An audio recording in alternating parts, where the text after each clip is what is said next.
The given RC passage here talks about fashion. The first paragraph discusses how fashion acts as a language. The author says that it is used as a means of communication.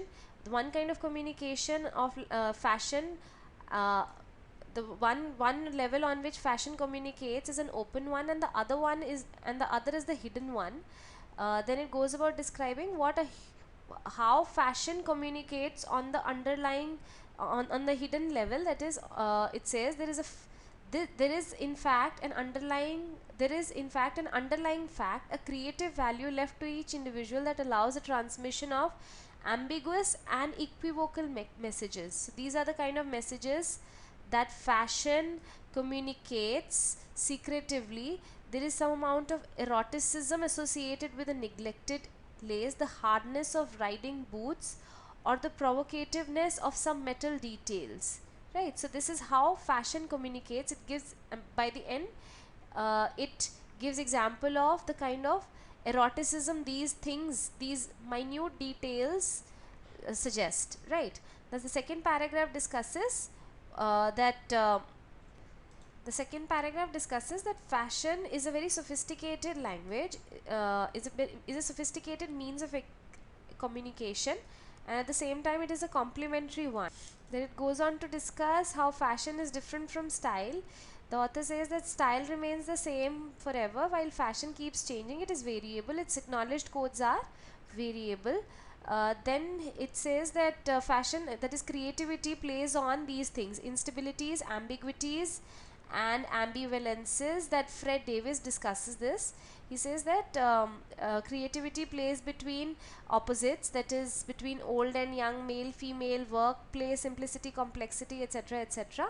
And by the end it says that fashion that is also based on creativity, plays on the tensions between these couples, these pairs, and we derive a fruition from the contradictions they suggest. So fashion is the outcome of these opposites. It moves to and fro between these opposites, and thereby fashion comes into existence like creativity.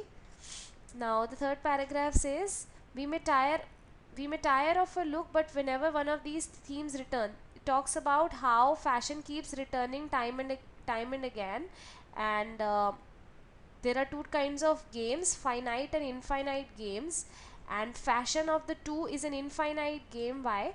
Because nobody is interested in starting the ultimate trend, the final one. That means there is no final end to fashion. Fashion keeps changing and keeps coming back.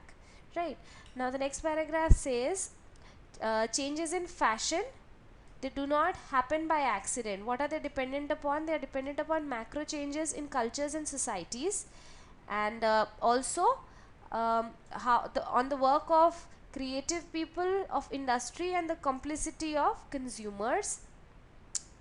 Then finally it says that how fashion is associated with the social status, how garments and accessories of a particular time are indicators of the social status of a person.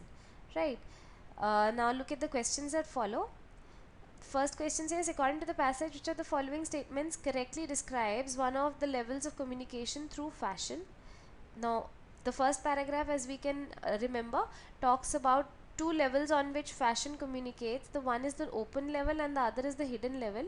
Let's see what the first option has to say. It says the open level leads to creative value which is easily understood by everyone but is shrouded by the transmission of ambiguous and equivalent messages. Clearly not. The open level is not this, it's the hidden level. That's the first paragraph talks about. It says that this is a peculiar kind of communication, takes place on two levels, on open one and a hidden one. There is in fact an underlying fact. What is an underlying fact? A creative value left to each individual that allows the transmission of ambiguous and equivocal messages.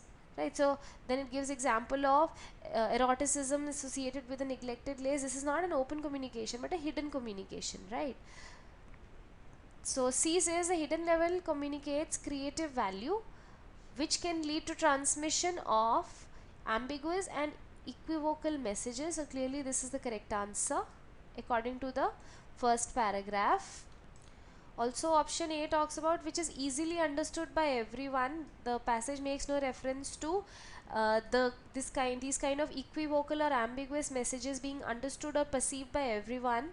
Option B says a close level leads to creative value left for individual, which needs to be properly aligned with the open level communication. This is external information that the passage makes no reference to, therefore option B can also be eliminated. So the answer is option C.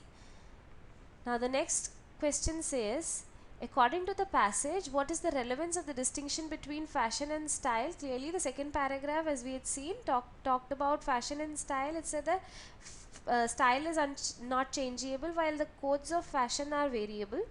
Now option A says there can be significant variation in the fashion codes used by designers.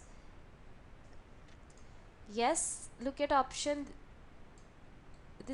this paragraph, the second one. It says, and we agree that fashion is distinct from style, we must admit that it is acknowledged that its acknowledged codes are variable. From this we can infer option A.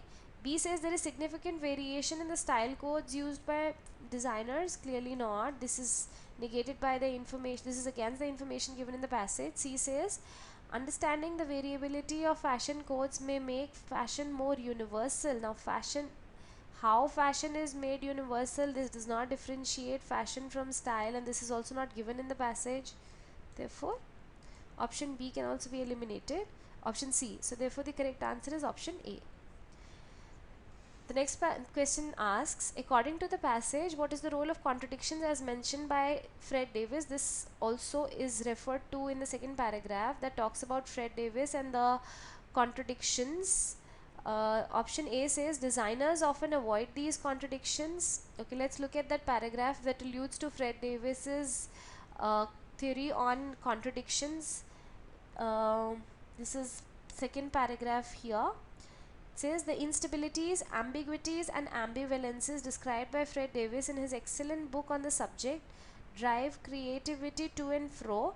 Creativity is driven, please note, creativity is driven to and fro between opposites. These are the opposites that he talks about: young and old, male, female, workplace, simplicity, complexity, revelation, concealment, freedom, constraint, conformism, rebellion, eroticism, chastity, discretion, overstatement, and so on. Now then he compares fashion to it. The field where the game of change is played is framed within a couple of constantly recurring antithetical meanings. Fashion delights us by playing on the tensions between these couples. We derive a friction from the contradictions they suggest. So fashion also, like creativity, moves to and fro between these opposites. It does not, as option A says, avoid these contradictions. It uses these contradictions. And this is what option B says, designers may use these well-known contradictions in order to be more creative. Clearly this is the answer. C says designers may utilize these contradictions in order to specialize in a particular genre. We do not know if this specializes the author, but certainly the paragraph does talk about creativity being increased by when the designer or when fashion moves between these contradictions. D says, so therefore option C can also be eliminated, like option A. Option D says designers often collude with fashion magazines in order to resolve these contradictions. The paragraph does not talk about resolving these contradictions at all. The contradictions are the reason for the birth of creativity, therefore option D can also be eliminated. So the answer to this question is option B. Next question says, what does the author wish to convey when he states that fashion is an infinite game? Option A says fashion trends are numerous and cyclical. Yes, certainly fashion trends are cyclical, but this option is limited, unlike option B, which says no one is in fashion talks about the ultimate trend. Fashion keeps going on, is an infinite game, is not a finite game that does not end anywhere. Therefore option B is the correct answer. The reference to this question is given in the last paragraph, the third last paragraph. It says fashion is an infinite game. since nobody is interested in starting the ultimate trend, the final one. It's not, there's nothing final about fashion. Fashion keeps going, never ends.